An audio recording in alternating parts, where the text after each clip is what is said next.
If the Gita is there, focus only on Gita. All else is just stories.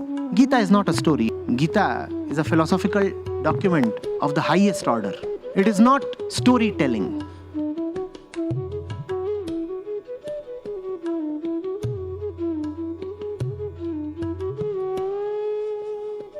देह शिवा बर मोहे ihai, शुभ Karman ते कबहु न टरूं, न डराऊं अरिसों जब जाए लड़ों, निश्चय कर अपनी जीत करो। अरु सिख हो आपने ही मन को, यह लालच हो गुण तव उचरो। जब आव की औध निदान बने, अति ही रन में तब जूझ मरो। The translation says, "O Akaal, give me this boon. May I never ever shirk from doing good deeds, that I shall not fear when I go into combat, and with determination I will be victorious, that I may teach myself this greed alone, to speak only of thy praises. And when the last days of my life come, I may die in the might of the battlefield."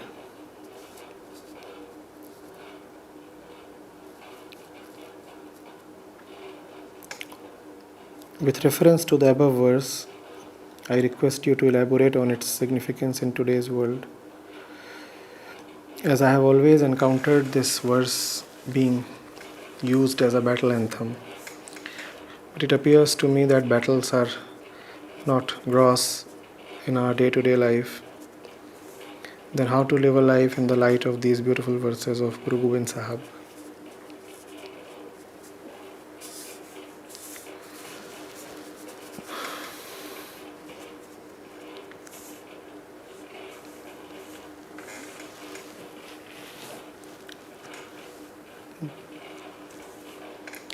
शुभ कर्म अरिसों जब जाए लड़ों, सिख हों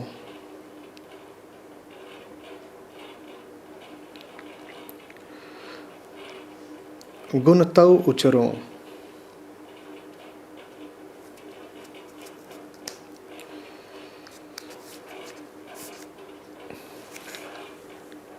अति ही run में तब जूझ मरो। All these refer to the same one, the same thing.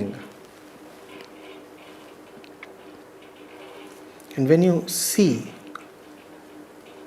that obviously the Guru is talking of just one, because he is devoted to just one, then you realize what he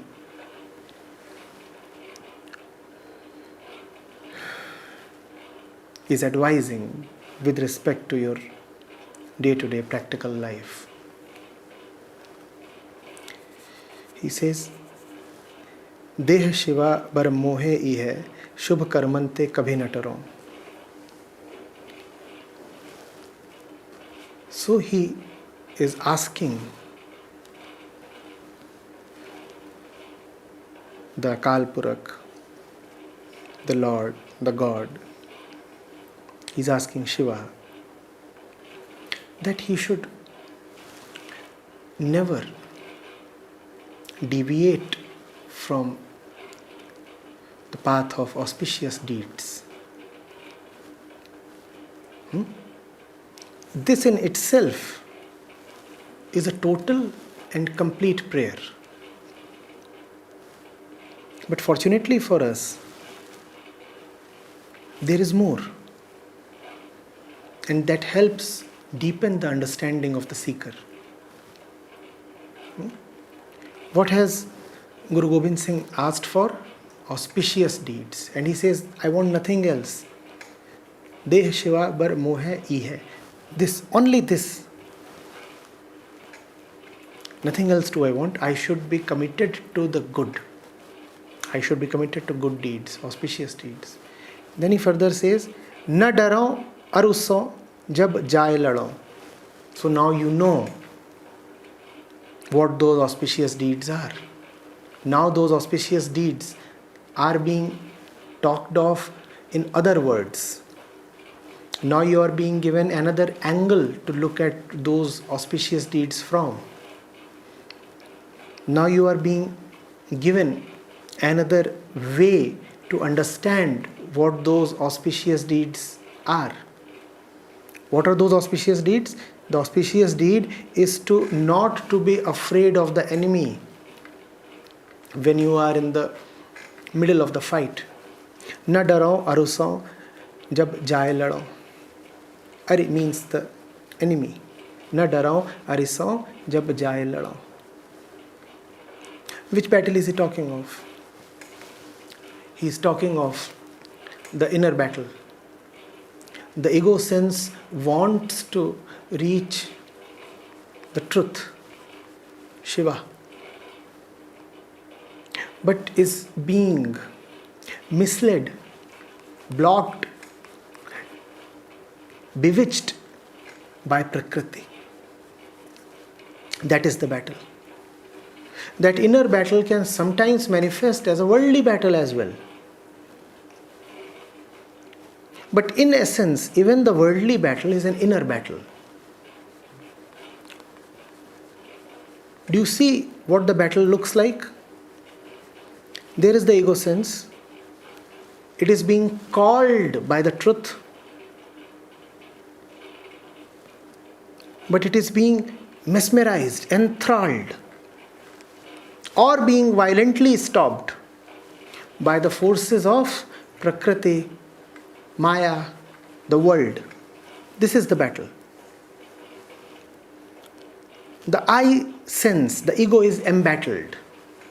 On one hand is love, on the other hand is the conditioning. This same inner battle can outwardly happen in a laboratory, in a battlefield, in a legislative assembly, in a household, in a classroom, in the streets, in a hospital, in a temple, anywhere. But irrespective of where that outwardly battle apparently happens, it is essentially an inner battle in which the ego is poised between truth and Maya.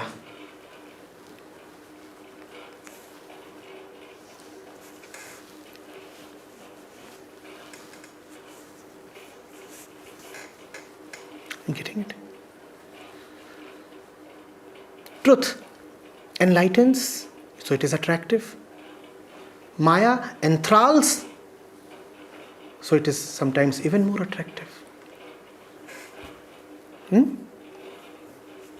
Where to go? That is the battle. Outwardly, it may happen that sometimes, not always, you have to fight a physical enemy for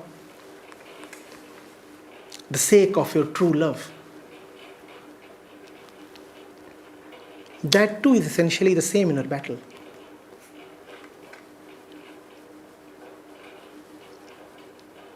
The one who is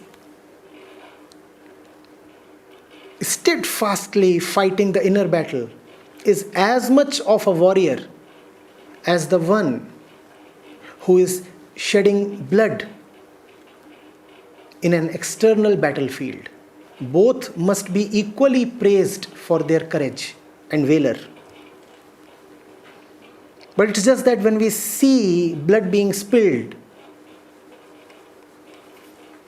it is a little more spectacular. We feel a little more reverence. But the outer warrior and the inner warrior are in the same dimension. Anybody who is fighting the force of Maya is a warrior.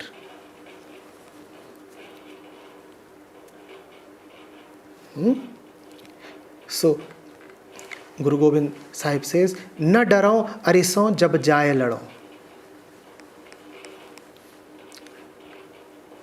The enemy is big and severe. And fear appears so natural. Fear must not be natural because fear is not your nature.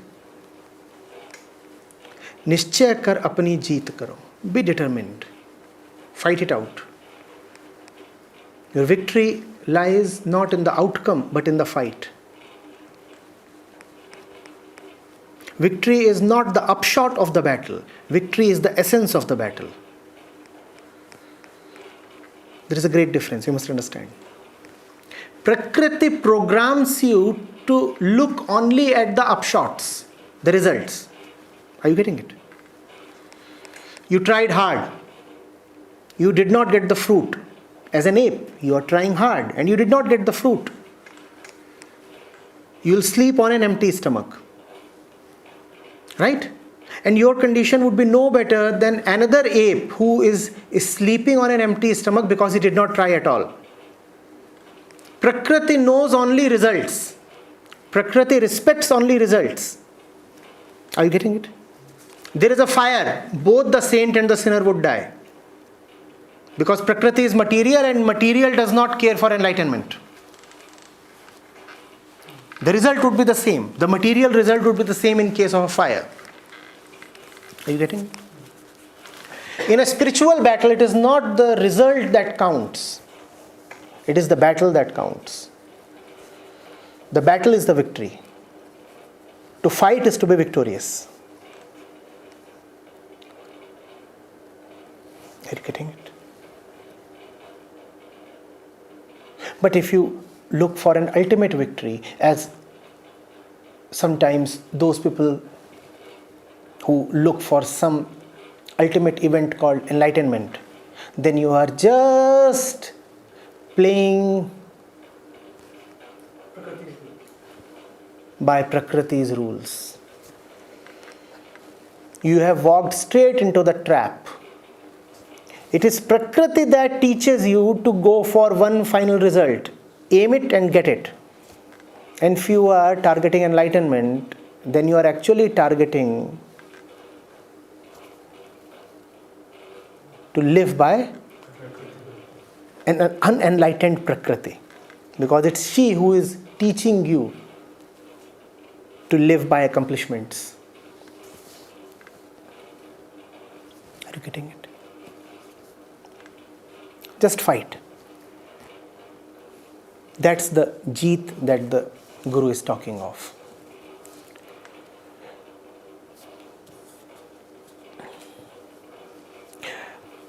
अरु सिख हो आपने ही मन को इह लालच हौ गुण तव उचरो. And I know that my mind is desirous of something. Feeling incomplete, it seeks something. I will be a good student and teach my mind that only one greed is acceptable. The greed towards truth. I will keep forever reciting the name of God. I'll be attached to His name, and that is the only worthwhile attachment.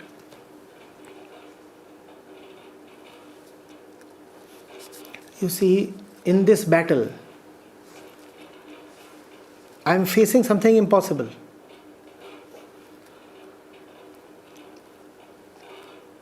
I am fighting because I am body identified. Had I not been body identified, there would have been no need for any kind of spiritual practice or seeking. And because I am body identified, so I feel incompleteness, I feel attraction, I feel attachment, I feel greed, aversion, all these things. So what do?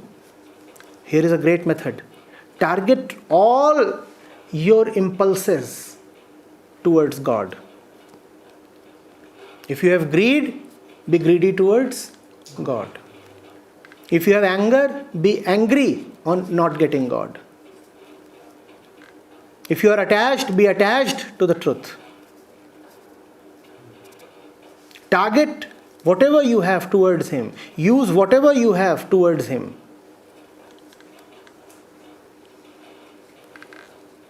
If you can sing, sing of Him. If you can run, run for Him. If you are given to thinking, try thinking of Him.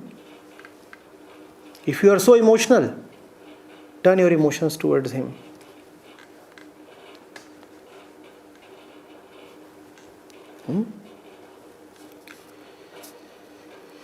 जब आओ की औध निदान बने अति ही run में तब जूझ मरूं.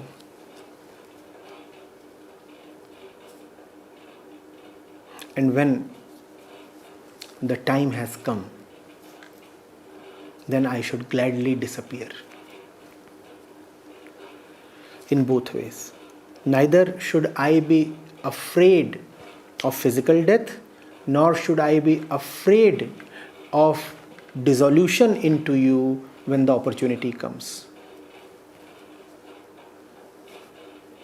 Just as it is important that the warrior in the physical battlefield is not afraid of physical death, it is equally important that the warrior in the spiritual battlefield is not afraid of dissolution when it comes.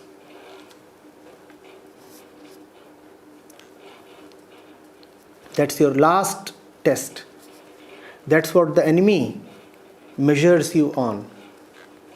Alright, you are a very skilled fighter. But can you remain unflinching in the face of death? That's what would be asked of you. Similarly, in your spiritual pursuit, you would be asked, alright, you have a very dedicated ego. It is prepared to give up everything. Finally, is it prepared to give up itself? And if it cannot give itself up, what is the point in other austerities? You are giving so much to the Lord. You say you are submitted. But you are constantly failing the last test. And the last test is to give yourself up. Just as the last test for the physical warrior is to lay down his life.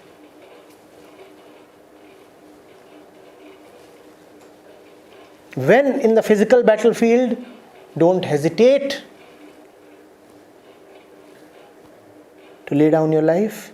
And in the spiritual field, don't hesitate to lay down your ego. And both are one.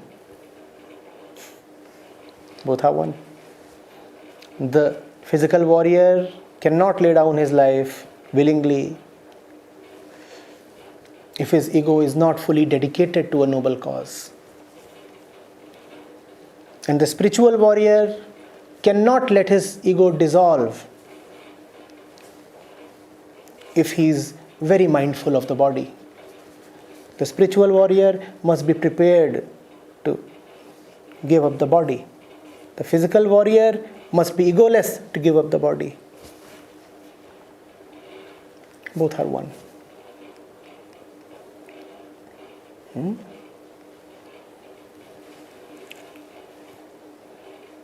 The world is a battlefield. We all are embattled. A spiritual practice is to fight well.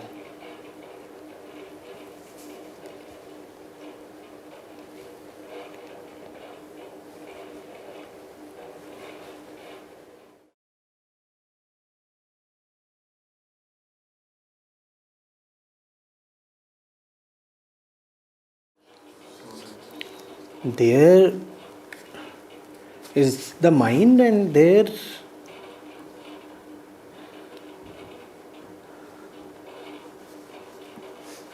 is Shubhankar as well, right? The mind is designed to do something. You have a choice in going along with the mind or not.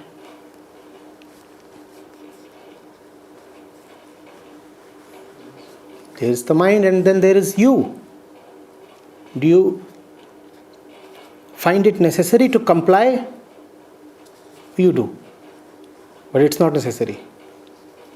And therein lies hope.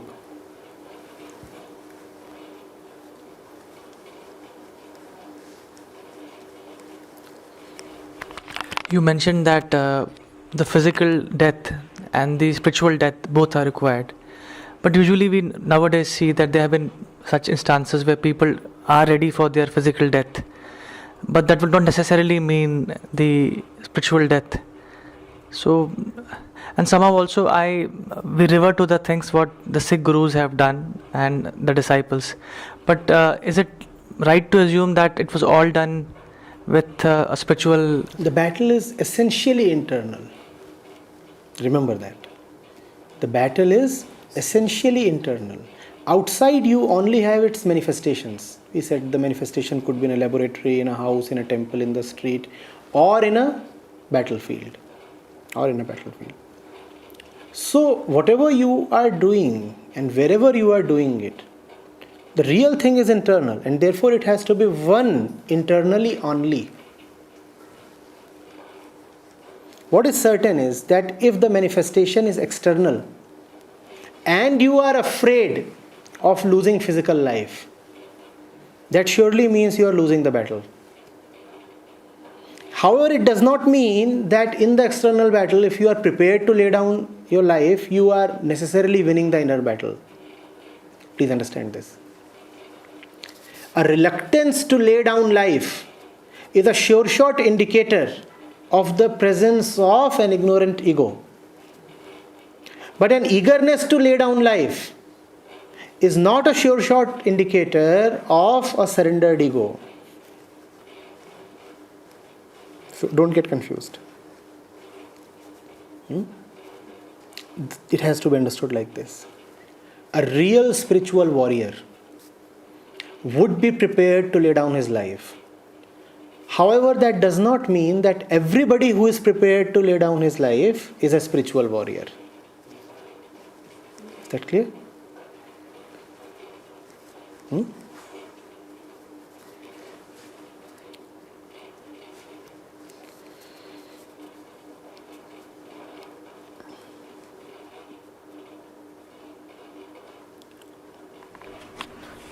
Acharya, so when we talk of terrorism, and terrorism is specifically talked in terms of kind of religious war.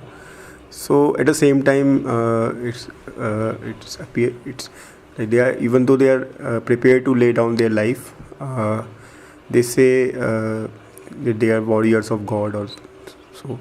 But at the same time, there's an ego inflating business is going on. So it is a battle against ignorance. No? We said the real battle is essentially internal, and internally it is a battle against ignorance. Another name for Maya is Agyan, ignorance. Avidya, ignorance. On one hand is clarity, the truth is BodhSthal. On one hand is clarity, on the other hand is Agyan, Avidya. Right? So in the battle you are against ignorance, whereas if you are fighting propelled by ignorance, then obviously it is not a spiritual battle. If you are talking of many people who, motivated by false ideals, take to the battlefield, cause the death of others and their own death, then you have to ask, are they motivated by light or by ignorance? What is their central inspiration? Where are they coming from? The spiritual warrior is fighting against ignorance. He is not fighting as an ignorant one. Whereas these people that you're talking of, who cause bloodshed in the name of religion, etc., you have to ask, are they fighting as soldiers of clarity, or are they fighting motivated by just ignorance? Do they really understand, or are they just enthusiastic and energetic? You have to go to one of those young people and check what is their real inspiration. Is it clarity, or is it some kind of hazy ideal? If the inspiration is coming from lucidity, the great clear truth, then he is indeed a spiritual warrior.